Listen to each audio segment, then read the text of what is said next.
Hello' friends, welcome back to my YouTube channel. মই অনুৰাগ শৰ্মা আপোনালোক সকলোকে পুনৰবাৰ স্বাগতম জনাইছোঁ মোৰ ইউটিউব চেনেলটোলৈ।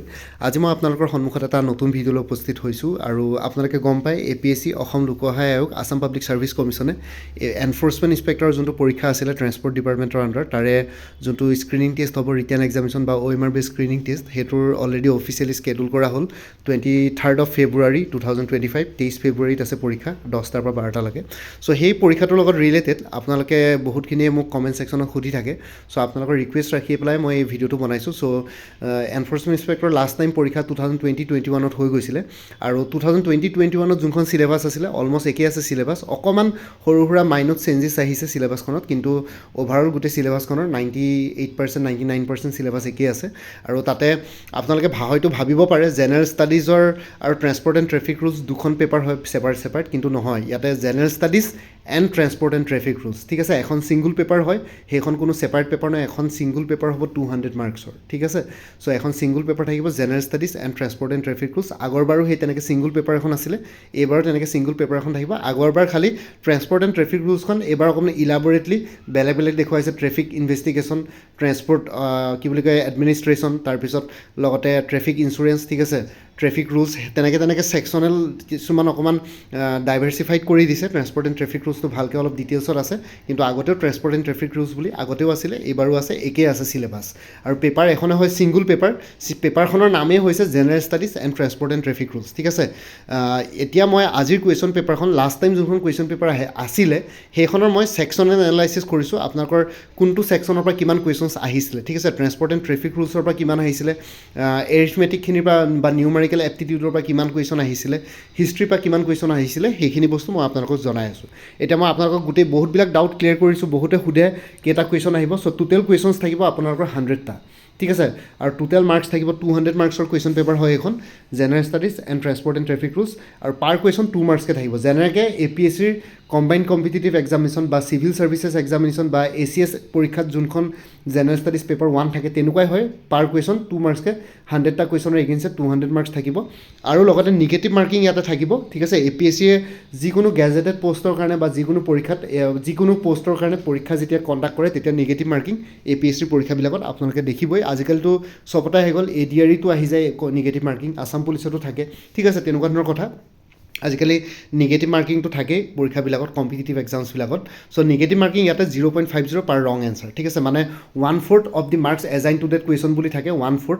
এতিয়া এটা কুৱেশ্যনত যদি 1 মাৰ্ক থাকিলেহেঁতেন, তেতিয়াহ'লে 1 মাৰ্কছৰ 1/4 কিমান হ'ব, 0.25 মাৰ্কছ। এতিয়া যিহেতু এটা কুৱেশ্যনত 2 মাৰ্কছকৈ আছে, চ' 1/4 2 মাৰ্কছৰ 1/4 কিমান হ'ব, 0.50 মাৰ্কছ, ঠিক আছে। এটা কুৱেশ্যন, এটা এনচাৰ যদি আপোনালোকে ভুলকৈ দিয়ে, তেতিয়াহ'লে পৰীক্ষাত আপোনালোকৰ 0.50কৈ নিগেটিভ মাৰ্কিং ৰং এনচাৰত যাব। আৰু লগতে যদি দুটা এনচাৰ ভুল কৰে, তেনেহ'লে 1 মাৰ্কছকৈ নিগেটিভ মাৰ্কিঙত আপোনালোকৰ তাতে ডিডাক্ট হ'ব, ঠিক আছে। নিগেটিভ মাৰ্কিং স্কিমটো তেনেকুৱা হ'ব APSC এনফৰ্চমেণ্ট ইনস্পেক্টৰ এক্সামৰ কাৰণে। এতিয়া আহি গ'ল ছেকশ্যনেল ডিষ্ট্ৰিবিউশ্যন, ঠিক আছে। কোনটো টপিকৰ পৰা কিমান আহিছে। এতিয়া আপোনালোকে ট্ৰেন্সপৰ্ট এণ্ড ট্ৰেফিক ৰুলছৰ যিহেতু চিলেবাছখন তেওঁলোকে অলপ মানে হেৰি কৰি দিছে, ডিটেইলছত দিছে, ডাইভাৰ্ছ কৰি দিছে। আপোনালোকে গম পাব, আপোনালোকে হয়তো ভাবিব পাৰে ট্ৰেন্সপৰ্ট এণ্ড ট্ৰেফিক ৰুলছৰ পৰা বহুতখিনি কুৱেশ্যন আহি যাব, ভাবিব পাৰে 50টা 60টা কুৱেশ্যন আহি যাব পাৰে বুলি ভাবিব পাৰে, কাৰণ এইবাৰৰ চিলেবাছৰ লগত আগৰ চিলেবাছখনো একেই। এইবাৰ অকণমান ডিটেইলছত দিছে, আগৰবাৰ ডিটেইলছত দিয়া নাই। চ' মই কৈছোঁ এৰাউণ্ড 97-98% চিলেবাছ একেই আছে। সৰু সুৰা এটা দুটা বস্তু সৰু সুৰা মাইনত চেঞ্জেছ আহিছে, ঠিক আছে। চ' ট্ৰেন্সপৰ্ট এণ্ড ট্ৰেফিক ৰুলছত লাষ্ট টাইম 2021ত যোনটো এনফৰ্চমেণ্ট ইনস্পেক্টৰ এক্সাম হৈ গৈছিলে, তাতে 12টা কুৱেশ্যন আহিছিলে, 12টা কুৱেশ্যন আহিছিলে ট্ৰেন্সপৰ্ট এণ্ড ট্ৰেফিক ৰুলছৰ। মই অলৰেডি ভিডিঅ' বনাইছিলোঁ, most important MCQs for transport and traffic rules part 1 টো। সেই পাৰ্ট 1ৰ ভিডিঅ'টো চাই ল'ব। এই ভিডিঅ'টোৰ ডেছক্ৰিপশ্যনত যোনটো এই প্লে'লিষ্টৰ লিংক দিয়া আছে, APSC এনফৰ্চমেণ্ট ইনস্পেক্টৰ বুলি, সেই প্লে'লিষ্টত গ'লে সেই ভিডিঅ'টো পাই যাব, ঠিক আছে। ট্ৰেন্সপৰ্ট এণ্ড ট্ৰেফিক ৰুলছত টোটেল 12টা কুৱেশ্যন আহিছিলে। Numerical aptitude and general mental ability, ঠিক আছে, ইয়াতে টোটেল 15টা কুৱেশ্যনছ আহিছিলে। Numerical aptitude and general mental ability মানে আপোনালোকে ক্ৰিটিকেল ৰিজনিং বা ৰিজনিং বুলি ভাবি নল'ব। ইয়াতে ৰিজনিঙৰ কুৱেশ্যনছ একো নাহে। APSC এক্সামত জেনেৰেলি ৰিজনিঙৰ কুৱেশ্যনছ একো নাহে, কিন্তু CSET পেপাৰখন, চিভিল ছাৰ্ভিচেছ এপ্টিটিউড টেষ্ট, তাতহে ৰিজনিং ইয়াতে অকল থাকে, ঠিক আছে। চ' বেংকৰ চিলেবাছৰ নিচিনা আপোনালোকে বহুত বেছি হাই লেভেলৰ ৰিজনিং ইয়াতে পঢ়িবলগীয়া নহয় ৰিজনিঙৰ আপোনালোকে কুৱেশ্যনছ অলমষ্ট নিলে পাব কেতিয়াবা এটা দুটা আহি যাব পাৰে সেইটো ৰিজনিং বুলি নধৰে আৰু জেনেৰেল মেণ্টেল এবিলিটি হিচাপে ধৰিব ৰিজনিং বুলি ক'লে মানে অলপ কনচেপ্টটো বেলেগ হৈ যায় চ' সেইটো কাৰণে numerical aptitude and general mental ability বুলি চিলেবাছত আছে তাৰে 15টা কুৱেশ্যনছ লাষ্ট টাইম আহিছিলে চ' এইবাৰো সেই 15টা 12টা ফ্লাকচুৱেট হৈ থাকে আৰু তেনেকুৱা ধৰণৰ কথা আৰু ট্ৰেন্সপৰ্ট এণ্ড ট্ৰেফিক ৰুলছৰো তেনেকৈ 12টা বা 15টা কুৱেশ্যনছ আপোনালোকে এক্সপেক্ট কৰিব পাৰে ঠিক আছে so' numerical aptitude and general mental ability মানে আপোনালোকৰ ইয়াতে তেনেকুৱা ধৰণৰ কুৱেশ্যনছ আহিব প্ৰব্লেমছ ৰিলেটেড টু এজ ঠিক আছে বয়সৰ ৰিলেটেড কুৱেশ্যনছ আহিব পাৰে বয়সৰ ৰিলেটেড কুৱেশ্যনছ তাৰপিছত আহিব পাৰে ব্লাড ৰিলেশ্যন তাৰপিছত আহিব পাৰে কিছুমান অলপ জিঅ'মেট্ৰি ৰিলেটেড কেতিয়াবা এটা দুটা কুৱেশ্যনছ আহি যাব পাৰে HCF LCM ঠিক আছে তো তেনেকুৱা ধৰণৰ মেথছৰ পৰ্চনৰ কিছুমান কুৱেশ্যনছ ইয়াতে আহিব পাৰে আৰু লগতে কিছুমান ৰেচিঅ' এনালাইচিছৰ কুৱেশ্যনছ আহিব পাৰে চিম্পল ইণ্টাৰেষ্ট কম্পাউণ্ড ইণ্টাৰেষ্ট চিম্প্লিফিকেশ্যন চ' তেনেকুৱা ধৰণৰ কুৱেশ্যনছ ইয়াতে এক্সপেক্ট কৰিব পাৰে বাকী কাৰেণ্ট এফেয়াৰ্ছ ইণ্ডিয়া আৰু আছামৰ পৰা 16টা কুৱেশ্যনছ আহিছিলে কাৰেণ্ট এফেয়াৰ্ছ কিন্তু চাবই লাগিব প্ৰত্যেকটো এক্সামৰ কাৰণে চ' লাষ্ট টাইম 16টা কুৱেশ্যনছ কাৰেণ্ট এফেয়াৰ্ছ ছেকশ্যনৰ পৰা আহিছিলে আৰু এইবাৰো মই কৈ আছোঁ ট্ৰেন্সপৰ্ট এণ্ড ট্ৰেফিক ৰুলছৰ আপোনালোকে এগালমান কুৱেশ্যনছ আহিব বুলি নাভাবিব খুব বেছি আহিলেও 20টামান কুৱেশ্যনছ আহিব পাৰে যদি মেক্সিমাম কওঁ 20টাতকৈ বেছি কুৱেশ্যনছ আহিব নালাগে ঠিক আছে তাৰপিছত ইণ্ডিয়ান পলিটি আৰু কনষ্টিটিউশ্যন অফ ইণ্ডিয়াৰ পৰা এইটো ছেকশ্যনৰ পৰা 12টা কুৱেশ্যনছ আহিছিলে লাষ্ট টাইম 12টা কুৱেশ্যনছ সোধা হৈছিলে নেক্সটটো হৈ গ'ল history India and Assam and Indian national movement ঠিক আছে এইটো ছেকশ্যনৰ পৰা টোটেল 8টা কুৱেশ্যনছ যোৱাবাৰ সুধিছিলে তাৰপিছত sports books authors and important people of Assam ইয়াৰে 14টা কুৱেশ্যনছ আহিছিলে এইটো মানে sports books authors and important people of Assam sports books authors মানে স্পৰ্টছ ধিং এক্সপ্ৰেছ কাক কয় হিমা দাসক কয় তেনেকুৱা ধৰণৰ কুৱেশ্যনছ আহে ঠিক আছে স্পৰ্টছ ৰিলেটেড অসমৰ কোনজন প্লেয়াৰে প্ৰথম IPL খেলিছিলে ৰিয়ান পৰাগ তেনেকুৱা ধৰণৰ কুৱেশ্যন বা আবু নাছিম তেনেকুৱা হ'ব অথৰ্ছ আৰু ইম্পৰ্টেণ্ট পিপুলৰ ভিতৰত গুণমালা কোনে লিখিছিলে ঠিক আছে নাম ঘোষা কীৰ্তন ঘোষাৰ ৰাইটাৰ কোন সেই তেনেকুৱা ধৰণৰ কুৱেশ্যনছ আহে বা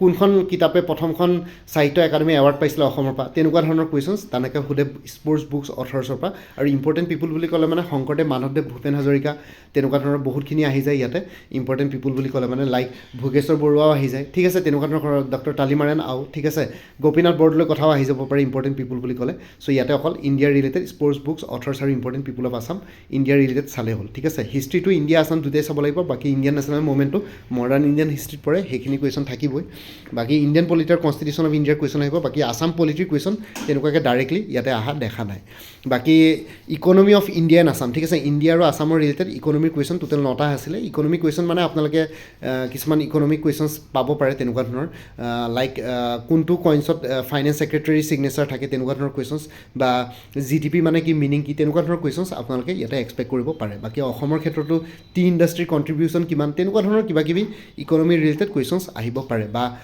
কি বুলি কয় আমাৰ মিনাৰেল ৰিচোৰ্চেছৰ কুৱেশ্যনছ আহিব পাৰে লাইক ONGC বা তেনেকুৱা ৰিলেটেড কুৱেশ্যনছ দুই এটা ইয়াতে আহি যাব পাৰে ঠিক আছে ইকনমি অফ ইণ্ডিয়ান আছাম সেইটো বাকী জিঅ'গ্ৰাফী ইণ্ডিয়ান আছাম আৰু এনভাইৰমেণ্ট অফ আছাম ইয়াতে 14টা কুৱেশ্যনছ আহিব জিঅ'গ্ৰাফী হ'লে ইণ্ডিয়া আৰু আছামৰ জিঅ'গ্ৰাফীৰ বিষয়ে কুৱেশ্যনছ আহিব পাৰে বাকী এনভাইৰমেণ্ট অফ আছামৰ 14টা কুৱেশ্যনছ আহিব এনভাইৰমেণ্ট মানে আপোনালোকৰ এনভাইৰমেণ্ট ৰিলেটেড কুৱেশ্যনছ আহিব পাৰে যেনেকৈ কি বুলি কয় এনভাইৰমেণ্ট ৰিলেটেড কুৱেশ্যনছ মানে কেনেকুৱা হ'ব নেশ্যনেল পাৰ্কছ ৰিলেটেড কুৱেশ্যনছ আহিব পাৰে wild life century related questions আহিব পাৰে তেনেকুৱা ধৰণৰ জিঅ'গ্ৰাফী হ'লে মানে জেগা চেগাবিলাকৰ কুৱেশ্যনছ আহিব পাৰে ইণ্ডিয়াৰ আটাইতকৈ লাৰ্জেষ্ট লেক ঠিক আছে বা এক্টিভ ভলকেনো চ' তেনেকুৱা ধৰণৰ কুৱেশ্যনছ ইয়াতে এক্সপেক্ট কৰিব পাৰে আপোনালোকে তাৰপিছত আহি গ'ল ছায়েন্স এণ্ড টেকন'লজি আৰু নলেজ অফ কম্পিউটাৰ এপ্লিকেশ্যন এই দুটা ছেকশ্যনৰ পৰা কিন্তু মই কুৱেশ্যন একেবাৰে নীল পাইছিলোঁ আগৰ কুৱেশ্যন পেপাৰখনত কিন্তু তথাপিতো যিহেতু চিলেবাছত আছে আগৰবাৰ চিলেবাছত আছিল নাই নাজানো এই কম্পিউটাৰ এপ্লিকেশ্যন কিন্তু নলেজ অফ কম্পিউটাৰ এপ্লিকেশ্যনৰ কুৱেশ্যন আপোনালোকে হাৰ্ডলি 2টা 3টা 4টা মেক্সিমাম 5টা কুৱেশ্যনছ এক্সপেক্ট কৰিব পাৰে কম্পিউটাৰ এপ্লিকেশ্যনৰ পৰা কম্পিউটাৰ এপ্লিকেশ্যন মানে যোনখিনি বেছিক কম্পিউটাৰ এপ্লিকেশ্যনছৰ কুৱেশ্যনছ থাকে MS ৱৰ্ড ৰিলেটেড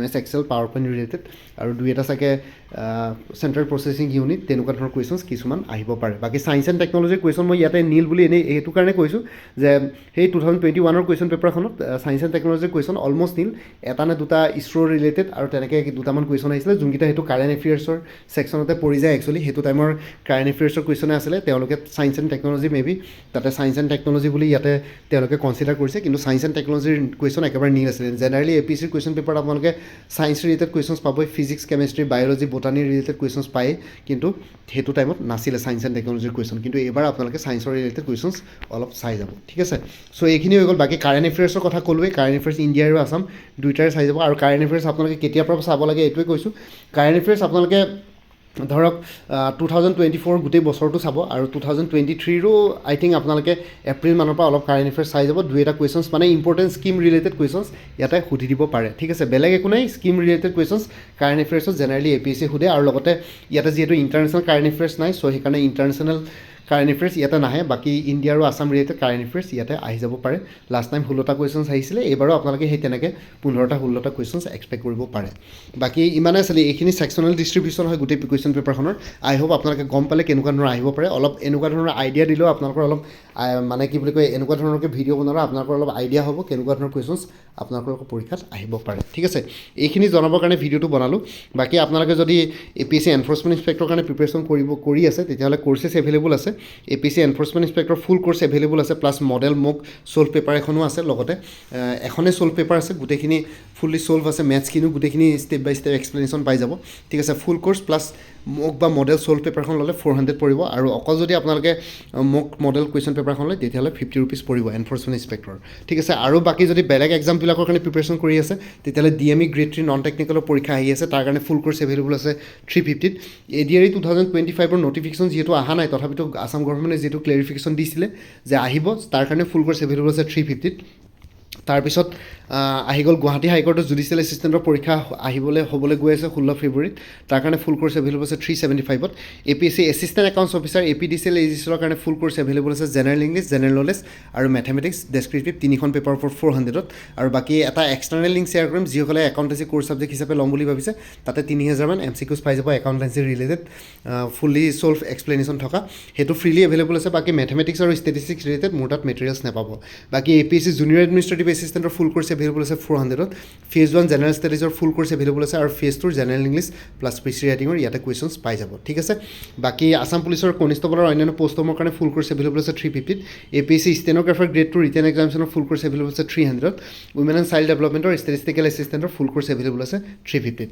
আৰু কাৰেণ্ট এফেয়াৰ্ছ আপোনালোকে 2023 ফুল ইয়েৰ, 2024 ফুল ইয়েৰ আৰু 2025ৰ জানুৱাৰী মাহলৈকে কাৰেণ্ট এফেয়াৰ্ছ পাই যাব কোৰ্চবিলাকত, আৰু লগতে কাৰেণ্ট এফেয়াৰ্ছ লাইফ টাইমৰ কাৰণে পাই থাকিব। তাৰ কাৰণে জাষ্ট এটা ৰিমাইণ্ডাৰ মেছেজ দিলেই হ'ল প্ৰত্যেক মাহৰ ষ্টাৰ্টিঙতে মোৰ হোৱাটছএপত, ঠিক আছে। চ' কোনোবা যদি ইণ্টাৰেষ্টেড কেণ্ডিডেটছ আছে, তেতিয়াহ'লে এই হোৱাটছএপ নাম্বাৰটো মেছেজ কৰি জনাওক 9706557851। আপোনালোকক কোনটো কোৰ্চ লাগে, কোৰ্চৰ কণ্টেণ্টছখিনি শ্বেয়াৰ কৰিম, লগতে পে'মেণ্টৰ লিংক দি দিম। পে'মেণ্ট কৰাৰ লগে লগে গোটেই কোৰ্চটো নিজৰ হোৱাটছএপত PDF ফৰ্মেটত পাই যাব, ঠিক আছে। আৰু লগতে ইয়াতে যোনটো হোৱাটছএপ নম্বৰ দি আছে, এইটো অনুগ্ৰহ কৰি কল নকৰিব, এইটো জাষ্ট হোৱাটছএপ মেছেজৰ কাৰণে এভেইলেবল, কলৰ কাৰণে এভেইলেবল নহয়। বাকী কোনোবাই যদি আগতে মোৰ পৰা কিবা কোৰ্চ লৈ দিছিলে এবাৰ জনাই দিব, কাৰণ আপোনালোকে জানে যিকোনো competitive exams Assam government, Guwahati high court বা APSC তাৰে চিলেবাছবিলাক আইডেণ্টিকেল থাকে, just exam pattern, level of difficulty, question pattern সেইখিনি অলপ বেলেগ থাকে। চ' সেইটো কাৰণে আগৰ মেটেৰিয়েলছখিনি যদি কোনোবাই লৈ থৈছিলে এবাৰ জনাই দিব, তেতিয়া আগৰ মেটেৰিয়েলছ বাদ দি এডিশ্যনেল মেটেৰিয়েলছখিনি ল'লে প্ৰাইচটো অলপ কমি যাব। আৰু যদি 2-3টা কোৰ্চ একেলগে কিনে, তেতিয়াহ'লে অভিয়াছলি প্ৰাইচটো কমি যাব। 3টা কোৰ্চত ধৰক যদি 1000 টকা হয়, তেতিয়াহ'লে একেলগে যদি 3টা কোৰ্চ লয়, তেতিয়াহ'লে আপোনালোকে 450-500 ৰুপিছত কোৰ্চবিলাক আহি যাব। বাকী ভিডিঅ' ডেছক্ৰিপশ্যনৰ কমেণ্ট ছেকশ্যন চেক কৰক, তাতে কোৰ্চখিনিৰ কথা আৰু এবাৰ উল্লেখ কৰিছোঁ, তাতে এবাৰ চাই ল'ব পাৰিব, ঠিক আছে। আৰু লগতে মোৰ আৰু এটা চেনেল আছে অসম IQ বুলি, সেই চেনেলটোৰ লিংকটো এই ভিডিঅ'টোৰ ডেছক্ৰিপশ্যনত শ্বেয়াৰ কৰিছোঁ, আপোনালোকে সেইটো চেনেলটো ছাবস্ক্ৰাইব কৰি ল'ব পাৰিব, চ' ভৱিষ্যতলৈ এনেকুৱা ধৰণৰ কম্পিটিটিভ এক্সামছবিলাক দিয়াৰ ক্ষেত্ৰত আৰু অলপ এক্সট্ৰা গাইডেঞ্চ পাই যায়। বাকী APSC এনফৰ্চমেণ্ট ইনস্পেক্টৰ বুলি এটা প্লেলিষ্ট ক্ৰিয়েট কৰি থোৱা আছে, সেই প্লেলিষ্টৰ লিংকটো এই ভিডিঅ'টোৰ ডেছক্ৰিপশ্যনত দি দিছোঁ। সেই প্লেলিষ্টত গ'লে এই পৰীক্ষাটোৰ লগত জড়িত সকলো ধৰণৰ ভিডিঅ'ছ, মষ্ট ইম্পৰ্টেণ্ট MCQs পাই যাব, transport and traffic rules plus general studies বেলেগ বেলেগকৈ ছেপাৰেটলি মেইনটেইন কৰা আছে। বাকী ভিডিঅ' ডেছক্ৰিপশ্যনৰ কমেণ্ট ছেকশ্যন চেক কৰক, কোৰ্চখিনিৰ কথা আৰু এবাৰ উল্লেখ কৰি থোৱা আছে। বাকী কোৰ্চবিলাক PDF ফৰ্মেটত এভেইলেবল আছে, আৰু এবাৰ কৰিছোঁ কোৰ্চবিলাক PDF ফৰ্মেটত এভেইলেবল আছে, সেইকাৰণে প্ৰাইচটো কম। আৰু লগতে আপোনালোকৰ কিছুমান এক্সটাৰ্নেল ৱেবছাইটৰো ভিডিঅ' লিংকো দি দিম, চ' এডিশ্যনেল ছাপৰ্ট ইয়াতে পাই যায়। বাকী মোৰ ভিডিঅ'ছবোৰ চাই যদি ভাল পায়, মোৰ চেনেলটো ছাবস্ক্ৰাইব কৰি ল'ব, আৰু লগতে আপোনালোকৰ যিমানখিনি ফেমিলি ফ্ৰেণ্ডছ, ৰিলেটিভছ আৰু চিনাকি এক্সপিৰিয়েঞ্চ আছে, তেওঁলোকৰ লগত মোৰ চেনেলটো শ্বেয়াৰ কৰিব। লগতে কমেণ্ট ছেকশ্যনত জনাব, কিবা যদি কুৱেশ্যন থাকে, ডাউট থাকে, মই নিশ্চয় আপোনালোকৰ কুৱেশ্যনছ আৰু ডাউটছবিলাকৰ ৰিপ্লাই দিবলৈ চেষ্টা কৰিম। বাকী আজিৰ ভিডিঅ'টো ইমানতে সমাপ্ত কৰি আপোনালোক সকলোৰে পৰা বিদায় ল'লোঁ। কাইলৈ পুনৰ এটা নতুন ভিডিঅ'লৈ আপোনালোকৰ সন্মুখত উপস্থিত হ'ম, তেতিয়ালৈকে ভালকৈ প্ৰিপেৰেশ্যন কৰি থাকক। সকলোৱে অল দি বেষ্ট থাকিলে। Bye and take care friends. Bharat Mata কি জয়, জয় আই অসম।